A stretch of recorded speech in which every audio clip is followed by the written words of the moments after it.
En un documento de 7 páginas, al menos 40 expertos proponen al presidente de la República, Sebastián Piñera, una serie de cambios en la política para enfrentar el coronavirus en nuestro país. Un aporte especializado que fue cuestionado ayer por el subsecretario Arturo Zúñiga. Queremos profundizar en este tema. Vamos a tomar contacto para eso con Andrea Pino, que tiene más detalles. Hola Andrea, buen día. ¿Cómo están? Muy buenos días. Estamos junto a uno de los autores de esta carta abierta dirigida al presidente Sebastián Piñera. Él es Gonzalo Bacigalupe, investigador del Centro de Investigación para la Gestión Integrada de Riesgo de Desastres y máster en Salud Pública de la Universidad de Harvard. Gonzalo, buenos días. Hola, buenos días. Gonzalo, respecto del contenido de esta carta abierta, ¿cuáles son las propuestas que ustedes hacen en esta carta dirigida al presidente Sebastián Piñera? Bueno, primero que nada proponemos que esta pandemia se vea realmente como el desastre que es. De alguna manera lo que nosotros deseamos es evitar la catástrofe. De alguna manera esta pandemia se ha visto mucho, es una crisis sanitaria muy grave, pero en ese sentido ha creado un desastre y pensamos que el nivel de fallecidos en la siguiente semana, en este mes y el que sigue, va a tener características catastróficas y de alguna manera las medidas que podamos tomar hoy día van a servir para poder evitar esa catástrofe de alguna manera en julio. ¿Qué medidas?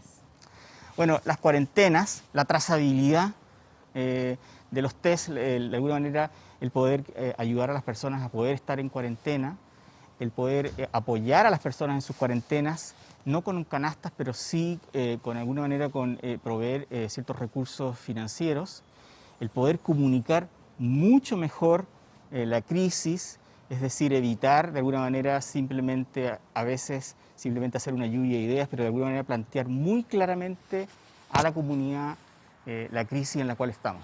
¿Serviría a estas alturas una cuarentena total como propusieron en un inicio? ¿Por cuánto tiempo? ¿Dónde? La ¿En todo el situación país? es grave en Santiago, pero también lo es grave en las regiones. Y el contagio es cada vez más en aumento entre la gente más vulnerabilizada en este país. Es decir, las personas que tienen menos recursos, las personas que viven en hacinamiento, las personas que han perdido su trabajo, las personas que de alguna manera van a pasar hambre. Yo ya he conversado con muchas personas, personeros, líderes que trabajan con organizaciones sociales y hay hambre. Esto es una crisis de alguna manera humanitaria, no es solo una crisis sanitaria y eso es lo que hacemos énfasis muy propositivamente. La verdad es que este es un grupo muy heterogéneo de científicos y expertos investigadores. La mayoría estuvimos conversando acerca de esto por mucho tiempo. Esto no es algo que se nos ocurrió ahora, hemos estado hablando acerca de los problemas en la estrategia. Ese es lo medular. Hay una serie también de medidas que tienen que ver con enfatizar un enfoque de género, que tiene que enfatizar la protección de los niños y de las mujeres. De alguna manera, insistimos, hay que prestar atención a los grupos más vulnerabilizados. Si no, estamos creando las bases para un trauma colectivo que puede ser fatal. Tenemos que evitar una crisis, tenemos que evitar un estallido. Lo que sucede en Estados Unidos nos debe alertar a las tensiones sociales que se crean. Esto es mucho más que un virus. Estas medidas, algunas, si no muchas, de las que se proponen, ya se habían propuesto de diferentes maneras, quizás no en esta carta dirigida al presidente, pero son medidas que vienen rondándose ya semanas, si no meses. Exacto. ¿Por qué creen que no se han adoptado decisiones al respecto? Una columna suya de la semana pasada, en La Segunda, hablaba precisamente de este tema. ¿Será acaso necesario un cambio de conducción? ¿Por qué no se toman en cuenta estas medidas que se vienen repitiendo ya hace varias semanas? Sí, mi columna, que de alguna manera fue una columna angustiosa, de alguna manera viene de un sentimiento mío y otras personas de sentir que de alguna manera no estamos siendo escuchados. Yo entiendo que se cometan errores. Yo entiendo que en una crisis no podemos saber, y menos en esta no sabemos cuándo termina. Esta es una pandemia que de alguna manera no tiene un claro fin. Y yo creo que lo que queríamos poner atento de alguna manera atender en la columna es a esta urgencia que existe. Y de alguna manera yo creo que tengo la impresión, muchos de los acuerdos, y hay muchas sugerencias y realmente hay una serie de cartas que se han enviado que son complementarias a lo que nosotros estamos planteando. Pero de alguna manera yo creo que se ha prestado mucha atención a un acuerdo post-pandemia. Pero en realidad nosotros estamos frente a un tsunami en este momento y a otro por venir. Y cuando estamos frente a un tsunami ocurriendo y otro que viene, no podemos estar pensando en qué vamos a hacer después. Sí, por supuesto, es un elemento, pero se debe comunicar ahora la urgencia de lo que está sucediendo hoy.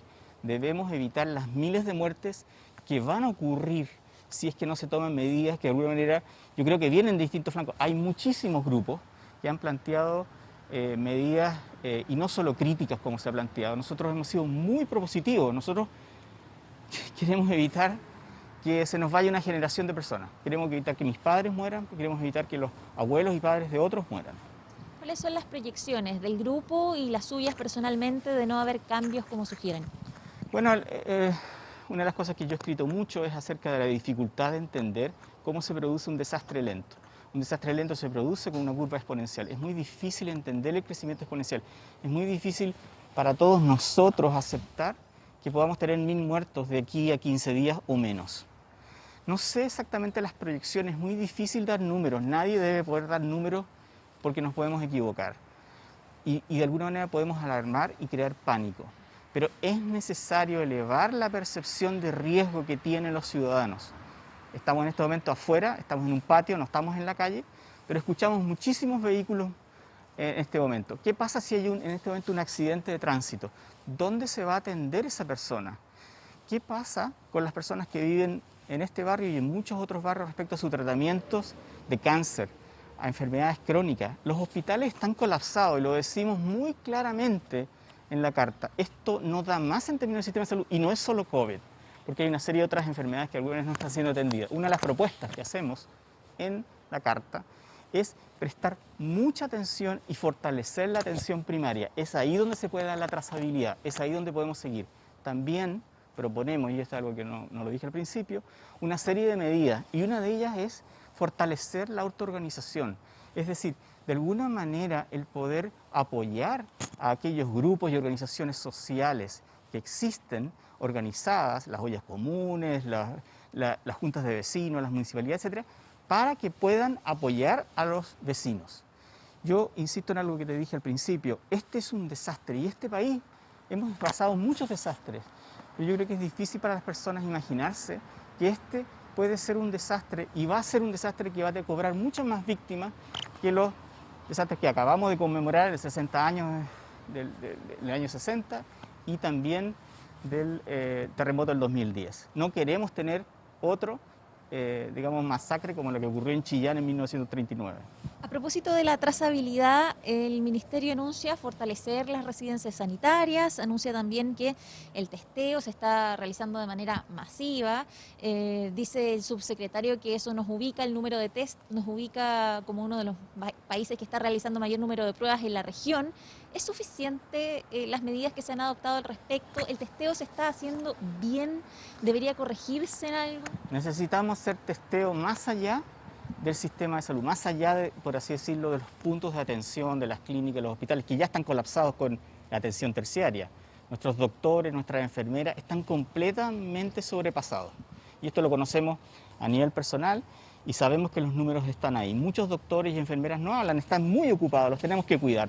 Son esta primera línea que se conversa, que de alguna manera está en peligro todos los días. Pero ahora, volviendo para atrás, necesitamos ir a buscar a los contagiados. No basta, necesitamos trazadores, necesitamos utilizar el sistema de atención primaria, necesitamos utilizar muchas otras herramientas para buscar a las personas, de modo que sepamos realmente quién está contagiado. Hay una serie de estudios que demuestran que probablemente el estudio más conservador, Ricardo Baeza ha hecho los estudios y también está en la carta, hay que multiplicar por 3 los números que se nos plantean en la vocería diaria. Debo decir algo, además puedo decir algo respecto a la vocería. Yo creo que la vocería todos los días, que es la que a todos vemos en la televisión, particularmente el fin de semana, es una gran oportunidad para comunicar de un modo mucho más empático, de un modo mucho más honesto, estructurado. No es el momento para decir cosas al aire, no es el momento para experimentar con ciertos mensajes poco claros y confusos. Debe ser completamente coherente y cohesivo. Es una gran oportunidad, de alguna manera, de lograr más confianza con la comunidad. Gonzalo, se nos acabó el tiempo, pero para finalizar, junio, julio, ¿podrían ser meses más complejos o vamos a ver los efectos de esta cuarentena que se ha extendido en la región metropolitana, cuarentena parcial por lo demás todavía? Exacto. Muchas de los investigadores con los cuales hemos estado trabajando, que nos hemos de alguna manera esforzado por transmitir la información, sabemos que lo que suceda ahora en junio, la cantidad, por ejemplo, de fallecidos en las siguientes semanas, no va a depender de lo que pasó en las 2 últimas semanas, en estas últimas medidas. De alguna manera siempre vamos a ir con retraso porque uno hace medidas de este tipo y ve los efectos en 3, 6 semanas más. Por lo tanto, junio, y lo reconoce todo el mundo, se ve muy oscuro. Pero julio y agosto podrían ser mucho más oscuros. No es para crear pánico, pero es necesario escuchar. Yo la verdad me da miedo, y lo he planteado en las redes, me da miedo el que no hagamos lo suficiente para evitar otro estallido que de alguna manera tenga consecuencias aún mucho más negativas. Gonzalo Bacigalupe, investigador del Centro de Investigación para la Gestión Integrada de Riesgo de Desastres, SIGIDEN, además máster en Salud Pública, académico, uno de los firmantes de esta carta abierta dirigida al presidente Sebastián Piñera, donde se proponen una serie de medidas, como ya nos explicaba Gonzalo, para hacer frente a esta pandemia, sobre todo considerando el complejo panorama que estamos atravesando y los meses que vienen también. Carla. Bien, pues es importante ir escuchando distintas voces, todas las contribuciones aquí también buscan ser recogidas para poder ir poniéndole freno, ¿no?, a estos contagios que obviamente se han disparado en el último tiempo y que presumen que este junio podría ser muy duro. Muchas gracias a tu entrevistado, Andrea, gracias a ti también. Nos vemos, una buena jornada.